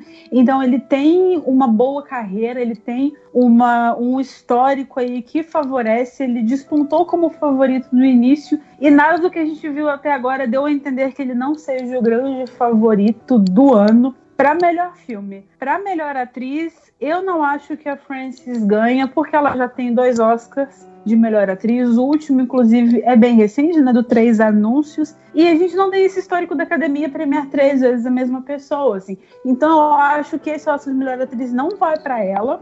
Mas, depois de ver o filme, eu fiquei pensando, cara, eu não reclamaria se ela ganhasse de novo, não. Acho que seria super merecido, sabe? Sim. Eu também. Eu acho que Nomadland é o filme a ser batido, né? Acho que não vai ser batido, né? Muito tentou se emplacar aí a narrativa do Chicago 7, né? O melhor filme, porque fala muito com os americanos, blá blá blá, e pererei pão, carne assada. Mas eu acho que realmente o Nomadland é o filme. E já entrou com a mãozinha na taça, acho que vai ser muito difícil não levar. Se não levar, eu vou ficar muito surpreso, de verdade. E a Frances, eu acho que, apesar de tudo, apesar dela ser, tipo, coração demais nesse filme, eu acho que ela não leva esse ano, assim, de verdade. A gente vai ver ela ganhar como produtora, né, porque vai contar como Oscar pra ela, belíssima, mas no Oscar de atriz, eu acho que não. Mas não vou me assustar, porque até agora a corrida de atriz tá meio embaçada, né? A gente já teve a Carey Mulligan ganhando algumas coisas, a Viola Davis ganhando outras. Então, tipo, não tá muito claro. Não tem uma Renée Zellweger, entendeu? Igual o ano passado. Chegava, vai ganhar a meia, fez o papel da Judy, dá pra ela. E esse ano acho que não tá tão claro. Né? Exato, esse ano não tá tão claro, né? Então, assim, eu acho que se a Frances ganhar, vai ser incrível, até por causa de todo o coração que ela deu. Eu acho que ela se expõe nesse filme muito assim, né? Tipo, uma mulher na idade dela faz aquele nu frontal no Rio, sabe? Ela realmente se entregou para esse projeto de uma forma incrível. Vamos fazer a história, né? Com Chloezinha levando também direção. Pra mim, no meu coraçãozinho, é barbada. Nomadland. No dia 25, a Frances fazendo mais um discurso maravilhoso lá como produtora. Eu também acho que vai ficar assim, basicamente esses dois, né? Não sei que outro, basicamente, melhor direção e melhor filme, mas não sei se outras categorias nem tem. Dizem que montagem talvez a Chloe possa levar também, né? Apesar de acharem que o Chicago 7 tem uma vantagem aí. Então, e aí que tá, pode ser que a preferência vá pro Chicago, pro set de Chicago do melhor montagem. Enfim, tá tendo também, né, acho que eles ganharam o melhor cast, né, de atores. Né? Ganhou no SEG, No SEG, isso, de melhor elenco, até porque os atores, né, no Nomadland nem teria como, porque eles não são do guild, né, não são do lado do sindicato, mas enfim. Então acho que pode ser essas compensações, porque acho que muita gente gostou do set de Chicago, né? Virou um queridinho e tal de muita gente. Então vai ter esses equilíbrios, né? Tipo, esses aqui, e aí com certeza o melhor ator vai ser o Chadwick Boseman em Memoriam e tal, essa coisa toda. Mas também acho, assim, direção e filme já tá definido, assim, né? E aí a Chloe vai ser a primeira mulher não branca a ganhar um Oscar de melhor direção, a segunda mulher, né? Tipo, só teve uma até agora. E tem um outro fator, Dani, que é o seguinte: dar um Oscar de melhor filme ou melhor direção para Chloe, que é uma diretora chinesa, nesse momento, seria assim uma coisa, sabe, memorável. Vai ficar isso daí pra história da academia do cinema. E ela já criticou o governo chinês. Então, tipo, também tem aquela coisa, tipo, os Estados Unidos ainda estão dando prêmio pra alguém que não vai ser... Ela não é queridinha na China, entendeu? Tipo, ela meio que falou mal do governo chinês, eles já deram uma apagada nela, não estão falando muito do filme dela na China e tal, né? Não, e o detalhe é que vem logo depois da vitória histórica de Parasita no ano passado, né? Então a gente vem de novo aí com diretores e cineastas de origem asiática ganhando Hollywood no meio dos protestos contra o ódio a pessoas asiáticas que está acontecendo agora nos Estados Unidos. Então, assim, tudo contribui muito para uma narrativa muito bonita. Sim. Muito importante.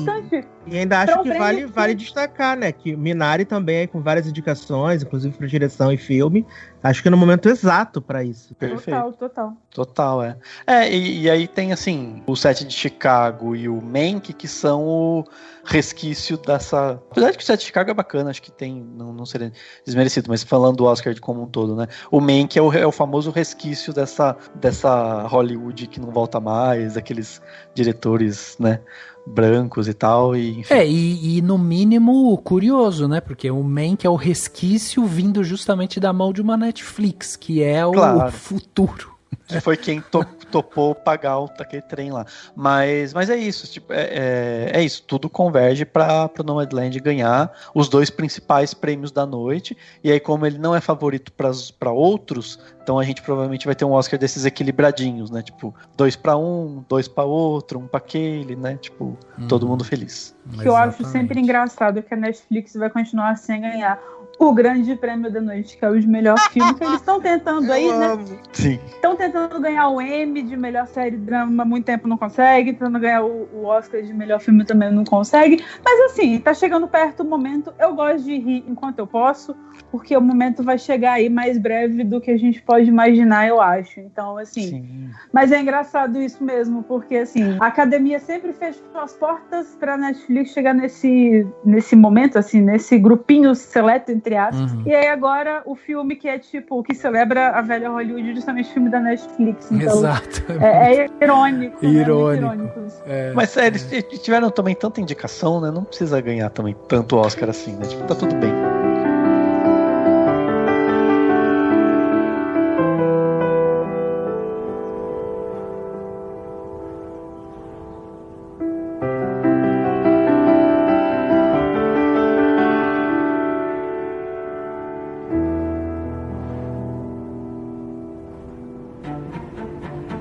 Dicas para a sua semana? No Plano Detalhe.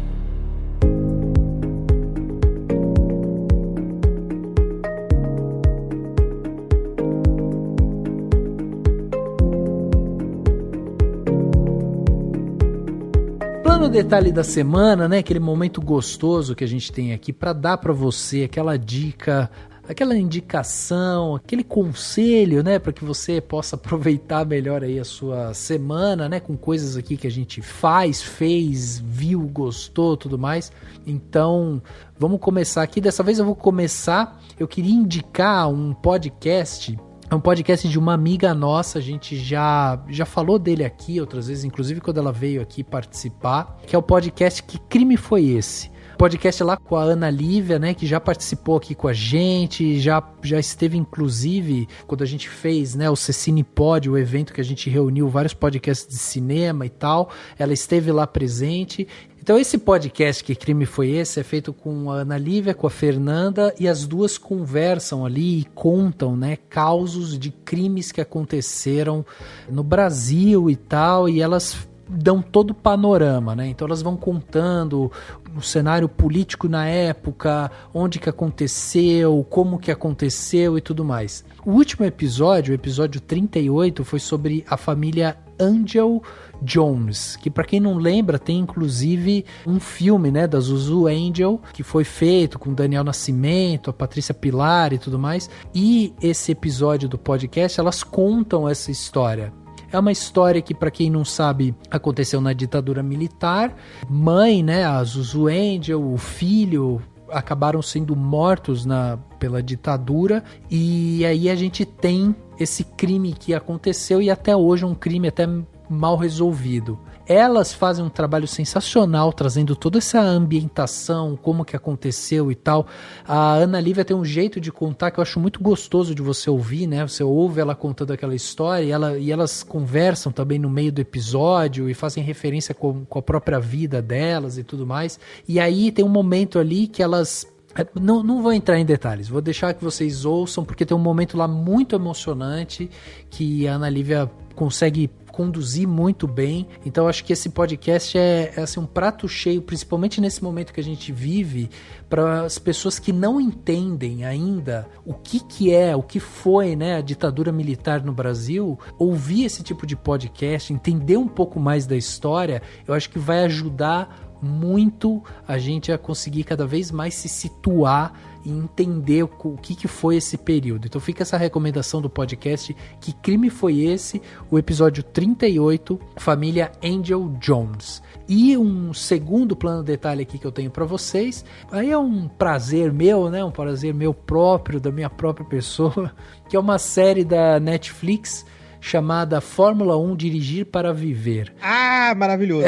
Pois é, eu adoro Fórmula 1, eu adoro esse ambiente, né, do esporte e tudo mais, e desde que a Fórmula 1 acabou sendo vendida para um grupo americano e tal, a gente sabe muito bem que os americanos sabem promover, né, os seus esportes, eles têm essa cultura de criar mídia e tudo mais, e aí eles criaram essa série, Fórmula 1 Dirigir para Viver, junto com a Netflix, e aí, né, venderam obviamente ali os direitos e tal, e aí o que acontece? Uma equipe de filmagem vai ali para os bastidores da Fórmula 1, vai acompanhar os pilotos, vai acompanhar os dirigentes, vai acompanhar o que está acontecendo dentro e fora da pista e tal, e ali são criadas, né, várias histórias, várias narrativas muito interessantes do que acontece no ambiente de Fórmula 1. Vale ressaltar que hoje em dia a galera que tá lá pilotando são garotos de 19, 20 anos, os mais velhos têm 36, entendeu? Então,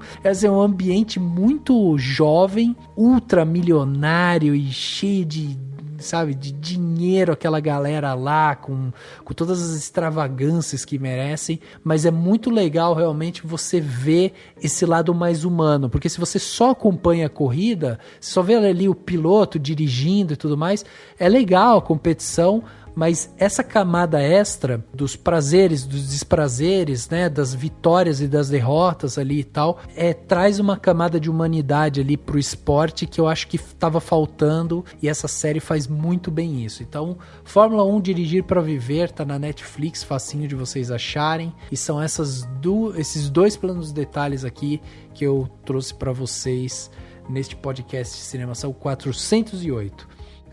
Lais, e você? O que você trouxe de bom pra gente aí? Pra sua estreia aqui no podcast de Cinemação, o que você trouxe de bom de dicas pra gente, de plano detalhe? Cara, eu vou indicar também um podcast, que é um podcast de um amigo meu. Tá começando agora, tem 4 ou 5 episódios, chama-se O Guia Definitivo.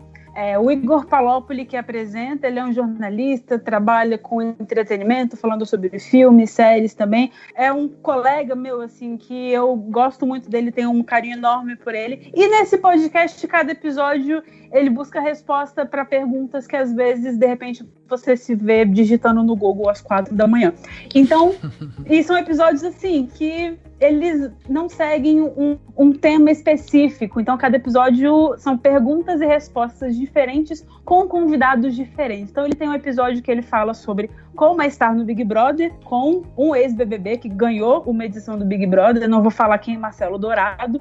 E ele tem também episódios sobre os tempos do Orkut, também com outro jornalista maravilhoso que é o Pablo Miyazawa. E ele tem o último episódio que acaba combinando muito com o tema desse nosso programa, que ele conversa com pessoas que levam uma vida nômade, assim, de viver viajando pelo mundo. Assim, ele conversa com 2 ou 3 casais que levam essa vida, que compartilham essa vida de viajar sempre pelo mundo no Instagram. Então, assim, é um projeto muito carinhoso para ele, que ele demorou para tirar do papel, ele tá muito orgulhoso de fazer, e eu acho que ele tá fazendo um ótimo trabalho, é uma pessoa que eu gosto muito, então tá lá em todos os agregadores também, o guia definitivo, então dá para acompanhar do comecinho, porque tem 4 ou 5 episódios até agora, então dá para escolher ali, acompanhar e ver se é do seu gosto. Muito bom. E a minha outra dica é uma série que eu descobri há 2 semanas, ou há 1 semana na verdade, que ele estreou no Globoplay, porque o Globoplay tem dessa, né? Ele estreia as coisas, a gente não fica sabendo. E aí eu descobri sem querer que Halt and Catch Fire tá disponível no Globoplay, e é uma série que eu adoro, que ela nunca passou aqui no Brasil, que é uma série do canal AMC, tem 4 temporadas ou 5, e ela conta a história da corrida pela criação do computador, né? Pela evolução tecnológica que trouxe esse aparelho e sem o qual a gente não vive. Então ela se passa ali na década de 80, tem essa corrida Apple, IBM, Microsoft, não sei o que. Então é uma série muito legal, que nas primeiras temporadas as pessoas meio assim, davam uma engasgada, mas que quando ela chegou na 3ª, na 4ª e na 5ª, todo ano ela estava em lista de melhores séries do ano pelos principais veículos norte-americanos, assim. Então é uma série que eu gosto muito e que eu nunca tive a oportunidade de falar sobre ela, de fato, porque ela nunca estreou por aqui. Então agora ela tá no Globoplay e é assim, é uma série muito legal. E tem a Mackenzie Davis, que é maravilhosa em tudo. Então, se o roteiro, se a sinopse não te convenceu, a Mackenzie Davis te convence porque ela é ótima. E essas são as minhas dicas de hoje do Plano Detalhe. Sensacional, sensacional. Lembrando você, ouvinte, né, que todos os links estarão no post desse podcast. Então, se você não pegou alguma coisa, ficou em dúvida, como que escreve, não entendi e tal, entra no post desse podcast, na descrição desse podcast aí, e você vai ter lá todos os links. É só você clicar, você já vai ser direcionado aí para dentro da Globoplay, já vai saber exatamente aí onde tá, né, essas séries, os podcasts e tudo mais. Edu, e você? O que você trouxe de bom pra gente aí de Plano Detalhe? Minha primeira dica aí é de Férias com Ex-Brasil Celebs, mentira. Olha o Edu tentando driblar a regra dos dois, Dani. Você pegou? Você pegou? É não, tipo, ele vai fazer 15 piadas. Não, eu também vou indicar tal coisa. Não, mentira. O pior é que eu tô me segurando pra não ver, porque eu tenho muita coisa pra fazer. Daí eu não vou ver Brasil Celebs, mas... Assiste, menino, vai estar na Amazon. Então, enfim, vamos ver. Terminou o BBB, eu vejo o que eu faço.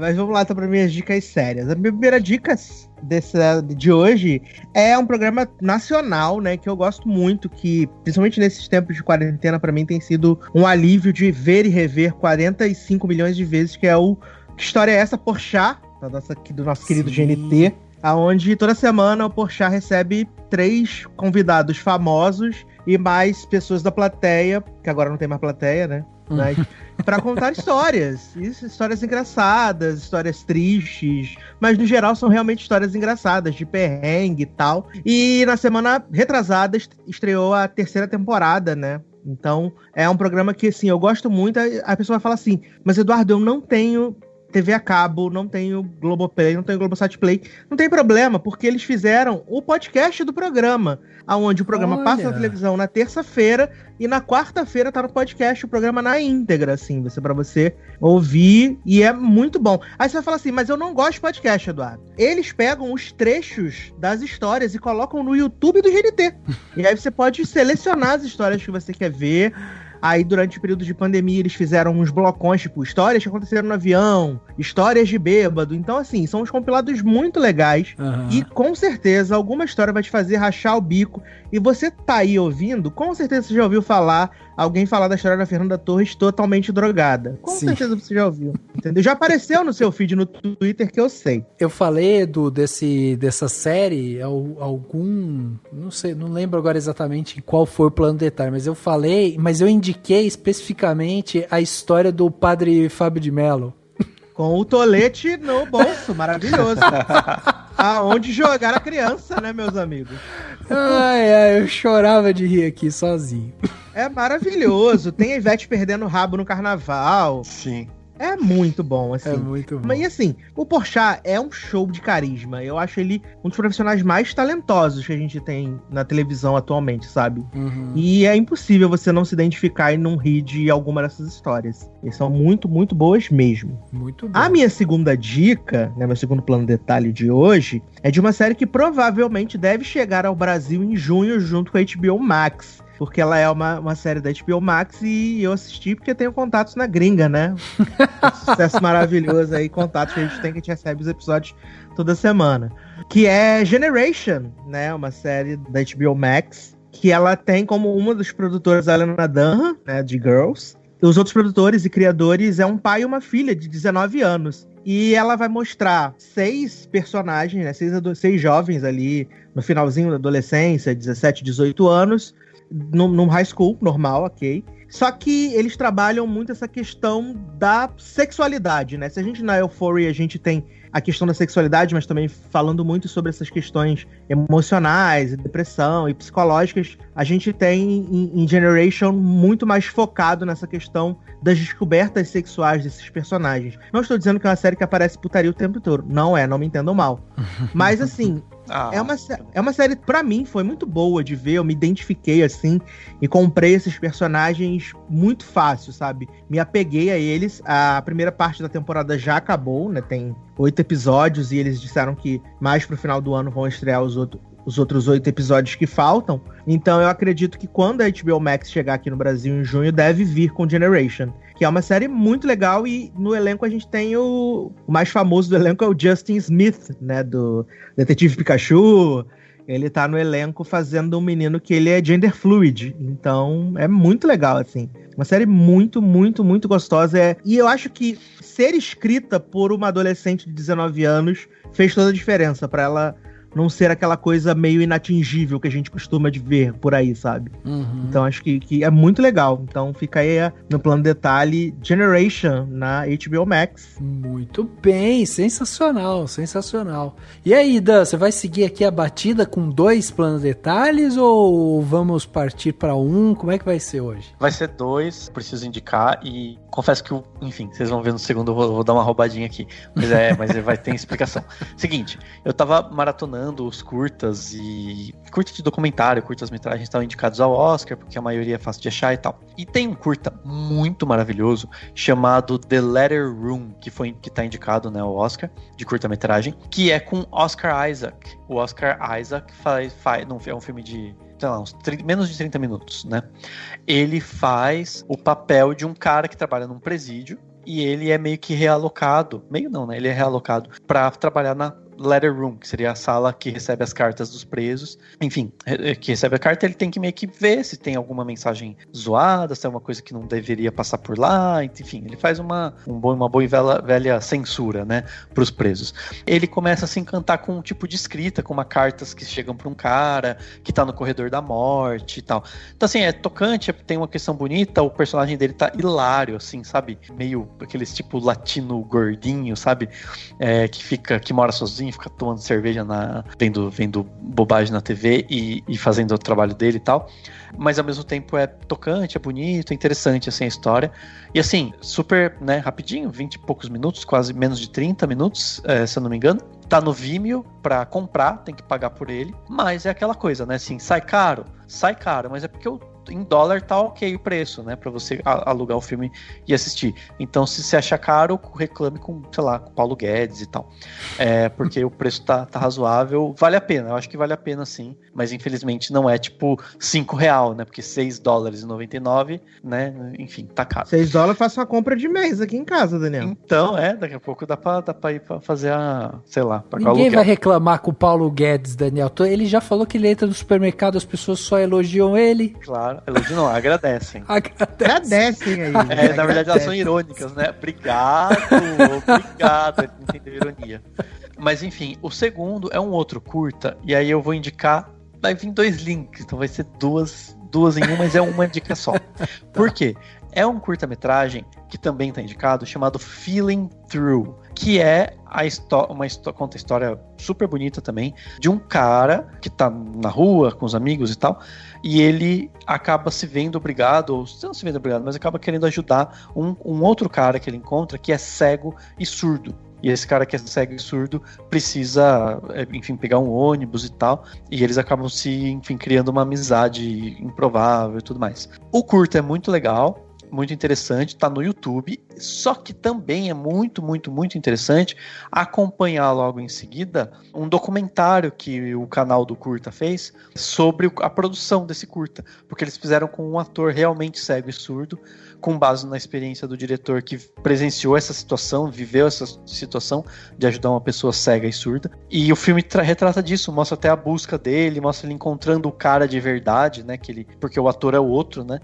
Aí eles até argumentam que esse ator provavelmente é o primeiro filme estrelado por um cego surdo, né? Não sei nem como que é o termo correto em português, tipo, eles falam deafblind, né, em inglês. Tipo, não sei se é só cego e surdo, enfim. Provavelmente é o primeiro filme com um ator, né, com alguém atuando que tem essas duas deficiências, vamos dizer assim. E é muito, muito interessante. E também aquela coisa, são 2 vídeos rápidos. O documentáriozinho sobre o curta é maior do que o próprio curta, né? Mas vale muito a pena, e também o negócio no YouTube você vê rapidinho, super interessante e muito bonito. É isso.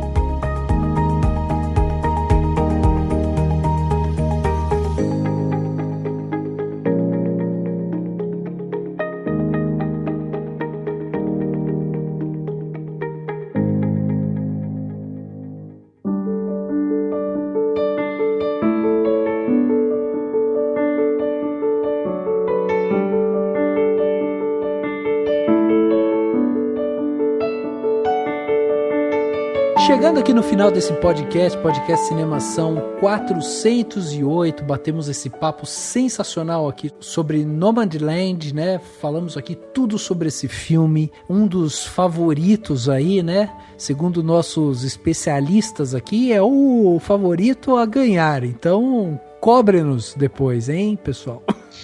Exatamente, vou aguardar as cobranças do nosso podcast depois do Oscar. Se não ganhar, vai ter bolão, todo mundo vai perdendo bolão, porque tá todo mundo apostando. Eu não, porque eu sempre aposto com o meu coração.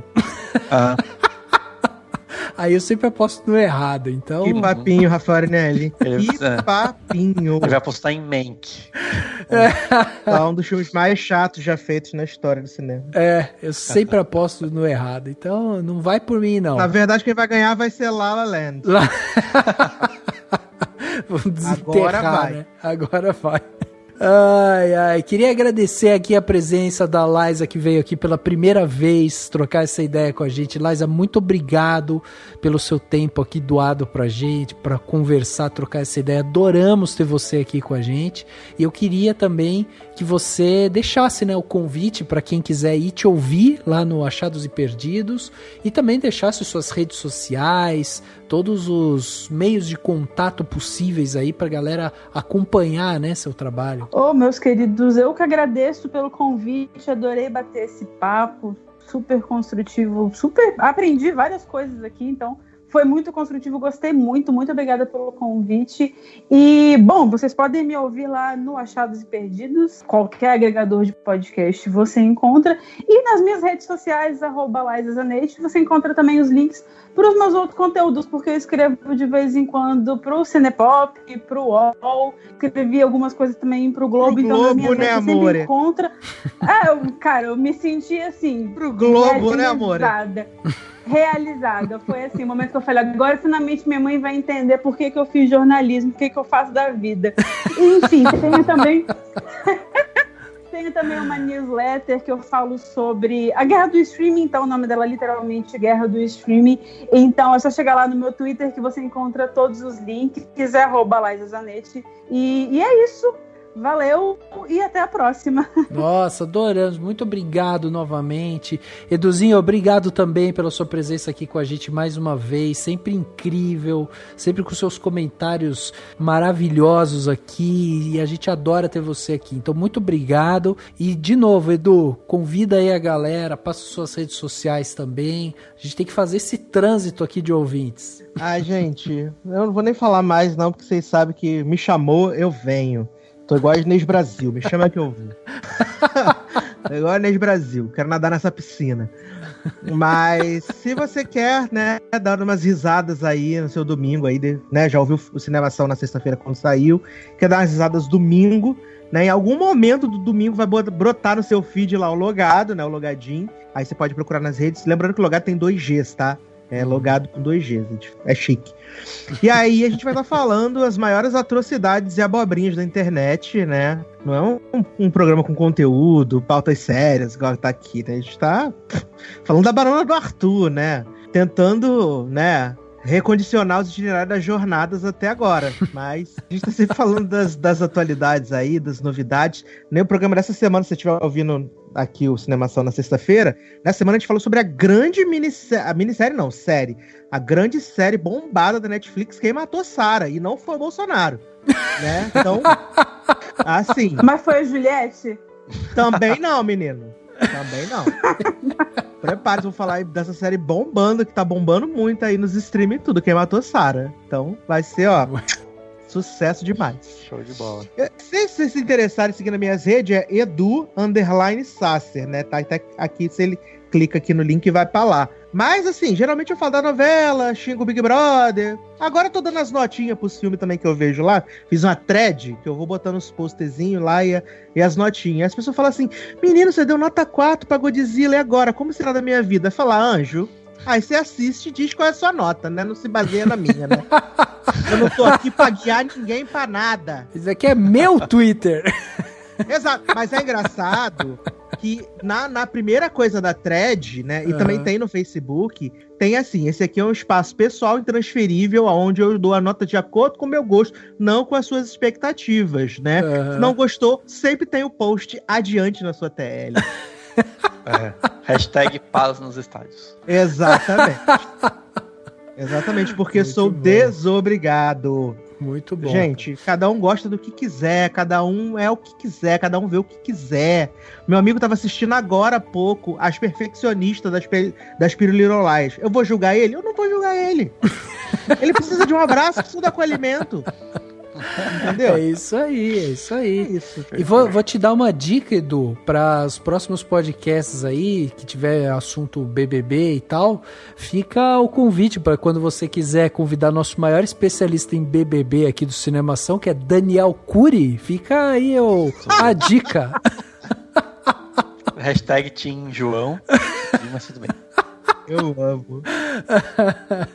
Muito bom. Muito obrigado novamente, Edu, pela sua participação. Dani, obrigado também aqui por você estar aqui com a gente mais uma vez, mais um podcast. Agora, Dani, falta né? Falta um episódio só pra gente fechar a lista aí dos melhores filmes, né? Sim, vai ser um com 2 filmes, né? Uhum. E é isso. E aí, vamos, que vai ter Oscar, vamos falar...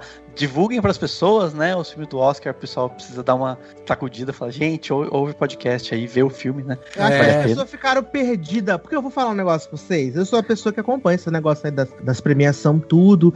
E esse ano eu senti que deu uma baqueada, assim, as pessoas não estão tão envolvidas no rolê. E não estreou tudo, tá todo mundo meio assim, depois eu vejo. Exato, né? Menino.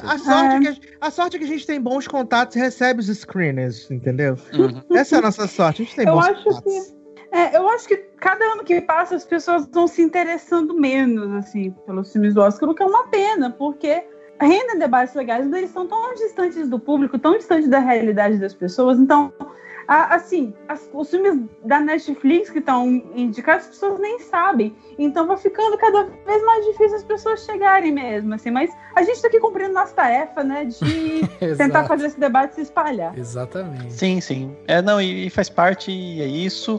E obrigado a todo mundo que ouviu o podcast. Brigadão, Liza. Brigadão, Edu.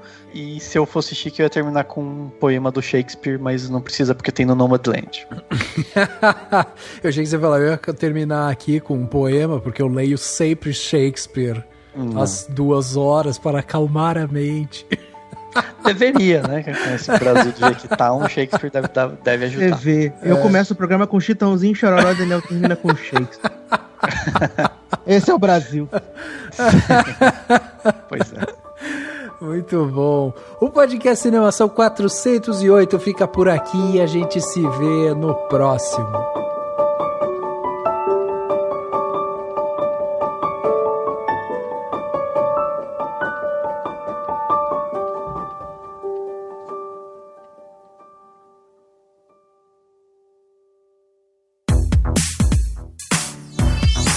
Esse podcast foi editado pela Isso Aí Design. Tudo isso é forma com função. É design estratégico. É isso aí.